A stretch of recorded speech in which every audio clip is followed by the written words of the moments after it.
চটপটি বা ফুচকা খান না বা খেতে পছন্দ করেন না এমন মানুষকে আদৌ খুঁজে পাওয়া সম্ভব? আমার তো মনে হয় না। আমার তো চটপটি বা ফুচকা দেখলে জিভে পানি আসে। আর আমার মতো যারা ফুচকা লাভার আছেন তাদের জন্য আজকের ভিডিওটা।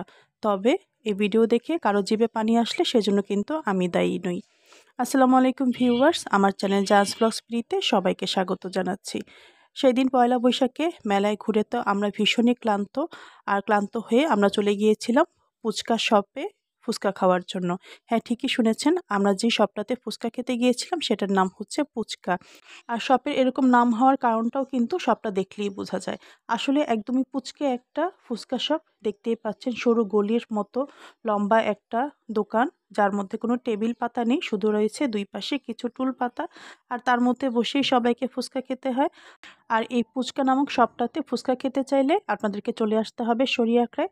শরিয়াখড়ায় বর্ণমালা স্কুলটা রাস্তার যে পাশে, ঠিক সে পাশে স্কুলটা থেকে একটু সামনে গেলেই কিন্তু এই ফুচকা শপটা পাওয়া যায়।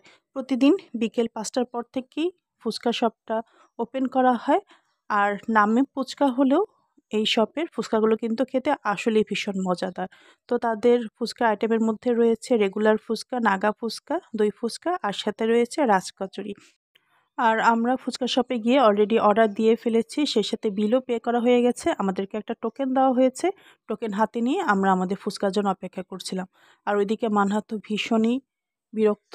কারণ মেলায় ঘুরে মানহা খুব ক্লান্ত হয়ে পড়েছিল।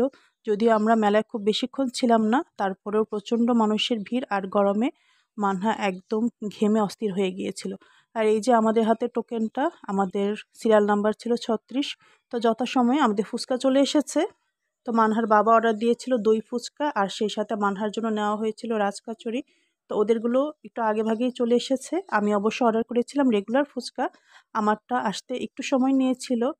আর মানহার জন্য নেওয়া রাজকচুরিটা দেখে নিশ্চয়ই বুঝতে পারছেন যে দেখতে কতটা লোভনীয় দেখাচ্ছে আর খেতেও কিন্তু ভীষণই ইয়াম্মি ছিল। ওদের ফুচকার সবগুলো আইটেমই কিন্তু খেতে ভীষণই মজার। আর মানহা প্রথমবার রাজকচুরি ট্রাই করছিল। যদিও এই ফুচকা শপটাতে আমরা আগেও অনেকবার এসেছি আর প্রতিবার আসলে সাধারণত রেগুলার ফুচকা আর দই ফুচকাটাই বেশি খাওয়া হয়। ওদের রেগুলার ফুচকা আর দই ফুচকাও কিন্তু খেতে ভীষণ মজার হয়। তো মানহা রাজকচুরিটা নিয়ে প্রথমে একটু টেনশনে পড়ে গিয়েছিল যে এটা কিভাবে সে খাওয়া স্টার্ট করবে। তাই আমি কচুরিটার ভেতর ইনগ্রেডিয়েন্টগুলো একটু মিশিয়ে দিলাম যাতে ওর খেতে সুবিধা হয়। আর ওইদিকে মানহার বাবা দই ফুচকা নিয়েছে, তো সে খাচ্ছিল, পাশাপাশি আমাকেও বলছিল খাওয়ার জন্য। দই ফুচকাটাও কিন্তু ভীষণই মজার হয়েছিল।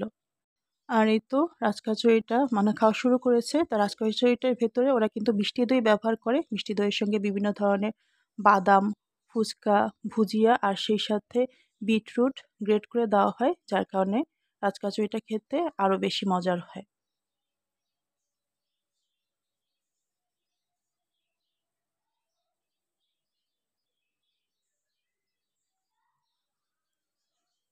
তো আমি মানহাকে রাজকচুরি খাইয়ে দিচ্ছিলাম আর সেই সাথে মানহার বাবার কাছ থেকে কয়েকটা দই ফুচকাও ট্রাই করেছি। আর এর মধ্যে কিন্তু আমার রেগুলার ফুচকাটাও এসে গেছে।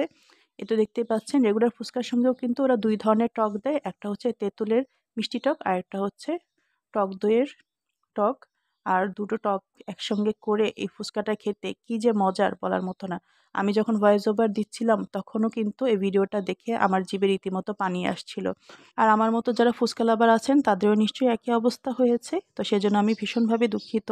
আমাদের অবশ্য প্রায় প্রতি সপ্তাহেই ছুটির দিনগুলোতে মেয়েদের ড্রয়িং ক্লাসের উছিলায় ওই দিকটায় যাওয়া হয়, তাই আমরা প্রায় এই ফুচকাগুলো ট্রাই করার সুযোগ পাই। তো এই ছিল আজকের ভিডিওর আয়োজন। আজকের মতো বিদায় নিচ্ছি। যে যেখানে আছে সবাই ভালো থাকবেন এবং সুস্থ থাকবেন। সবাইকে ধন্যবাদ জানিয়ে বিদায় নিচ্ছি। আল্লাহ হাফেজ।